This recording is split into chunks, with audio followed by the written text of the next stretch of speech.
All right, welcome back to the channel and thank you for clicking on the video.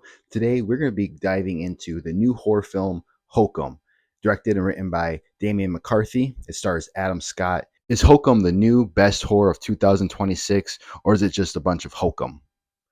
That's right, never thought you'd learn a word on a movie channel. But hokum basically just means nonsense, bunk, or foolish ideas.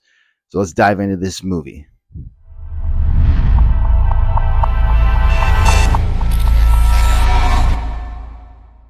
So if you don't know the total synopsis of Hokum, I do recommend checking this movie out blind, just going in, letting it unfold in front of you, because this thing just drips with atmosphere. It totally immerses you into this movie as you follow the main character played by Adam Scott. As the plot unfolds, you're just kind of left thinking, and you're left wondering, like, where's this going to go?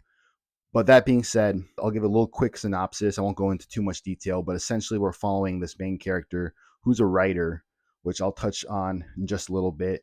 But he's a writer and he goes to this hotel basically to spread his mother's ashes. And that's essentially where it begins and where the plot's going to start moving forward and go into places that I didn't even see coming, but it was a fun ride as we went there. But touching back on the writer aspect, as he's going to do his mother's ashes, he stays at a hotel, and just the writer aspect in the hotel, I did kind of see like a modern day Shining kind of unravel through this movie, which I absolutely dug. It actually reminded me of another Stephen King project too, 1408, which was following another horror writer who did haunted house pieces and stayed into a haunted hotel. And right off the bat too, just with The Shining and 1408 and this movie here, just looking at the set design of the hotel, just the way it looked, the Gothic and Victorian looks, it really made me fall in love with hotel horror again. Like, I kind of want to just spend the weekend watching more haunted hotel movies, because just the set design, that atmosphere that it brings, and just if you're in a good haunted hotel, you can create hauntings with a little bit of the history there, the way it looks, just the thought of all these random strangers sleeping around you too, and maybe your room is haunted by someone who passed away there.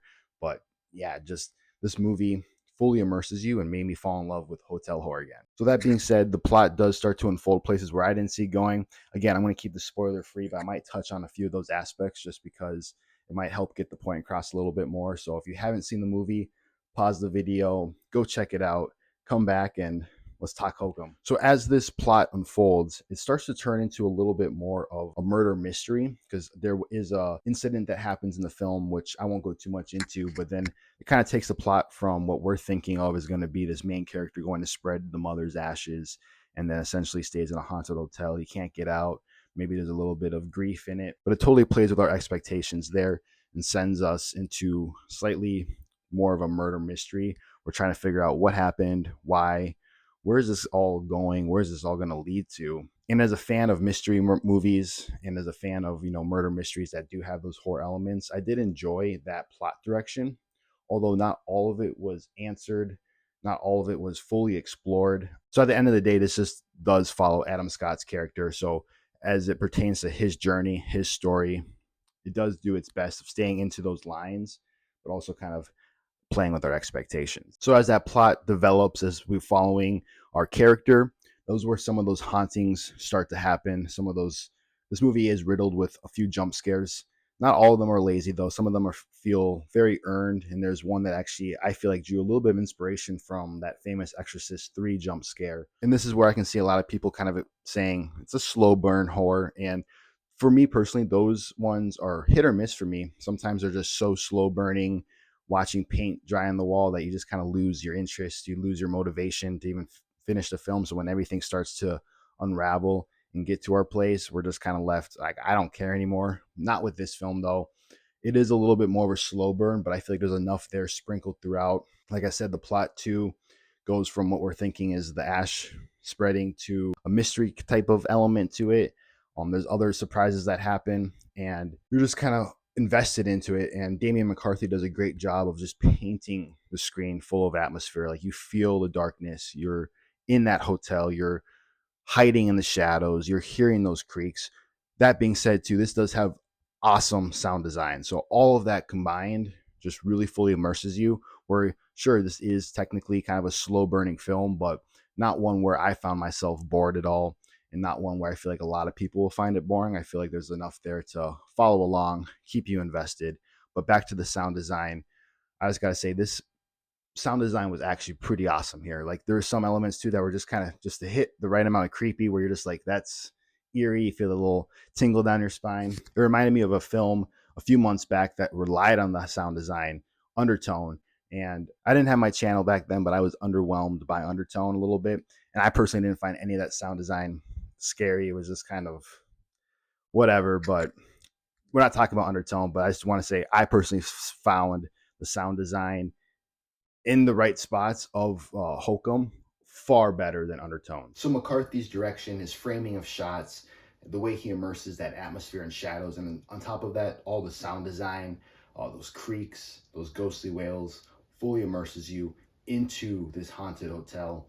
And funny enough, coincidence, if you're wondering why we're talking about sound design, and the sound right now sounds a little bit different, a little bit of microphone mishaps, the little converter snaps. So I'm gonna have to do the rest of the video without that. So hopefully the audio stage is fine. Maybe I'll do a little bit of stuff in editing, but thanks, bear with me here.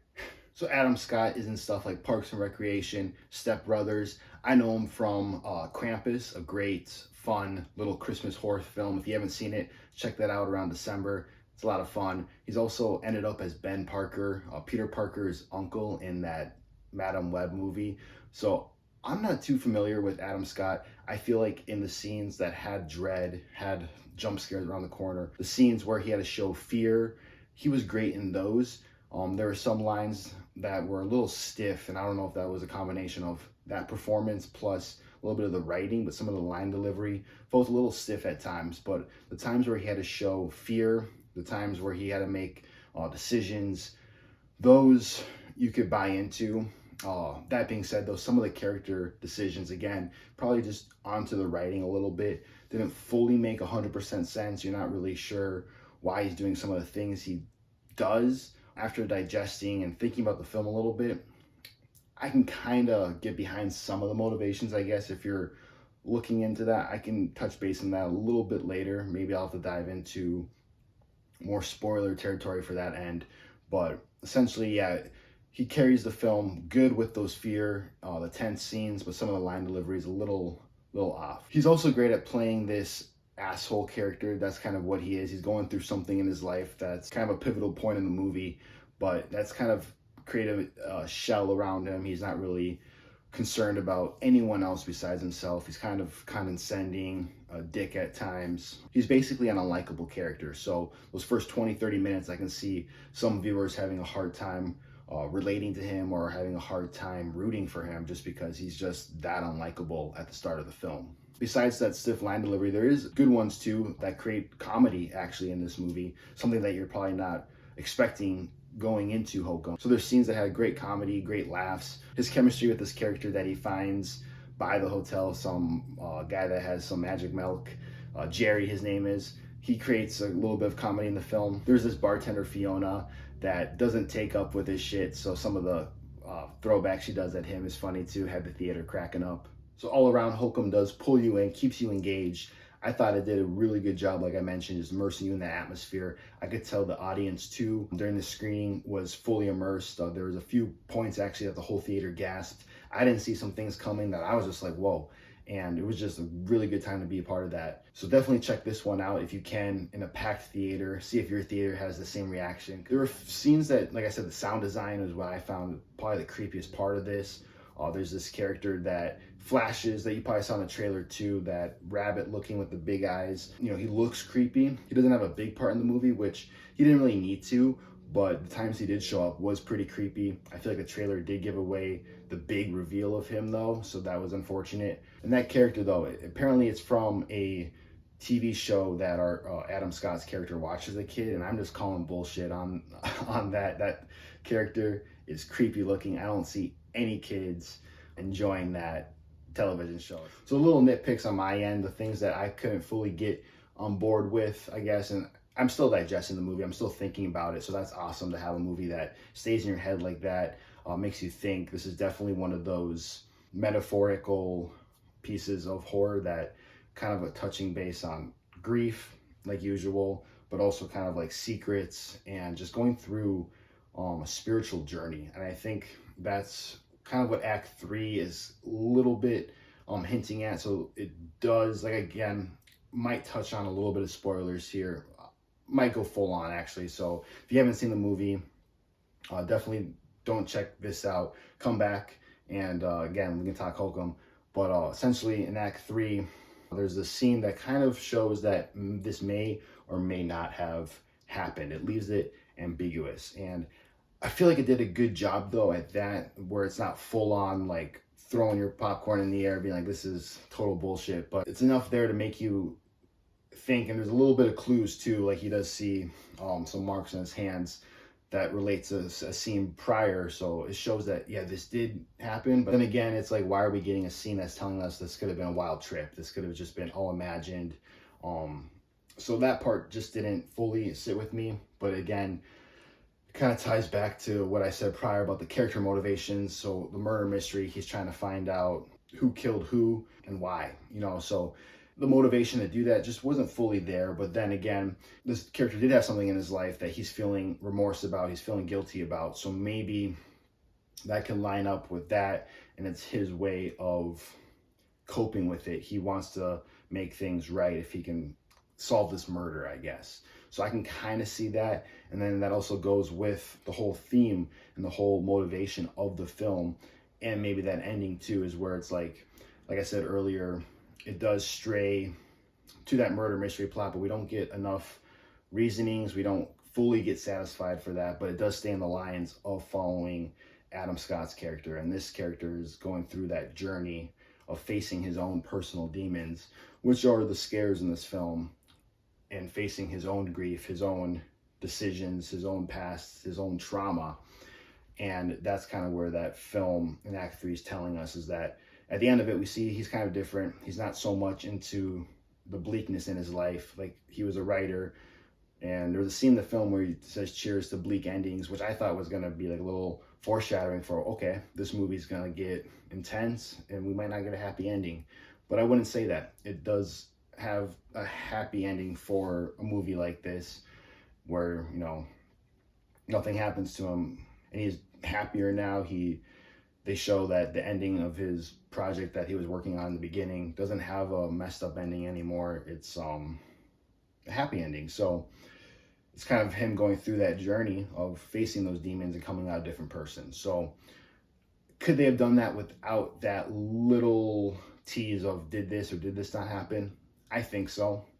So that's where I'm kind of just like, that's where my biggest disappointment of this movie comes from. It's just kind of the direction where Act 3 takes us. But yeah, overall, I definitely recommend seeing this if you're fans of the genre. If you love those atmospheric films, just getting immersed into the setting, immersed into those characters, immersed into the scares around you, that psychological tension, that dread, definitely put this on your radar and check it out this weekend. Like I said, try to see it in a packed audience too. I think you'll get a lot of good reactions out of this.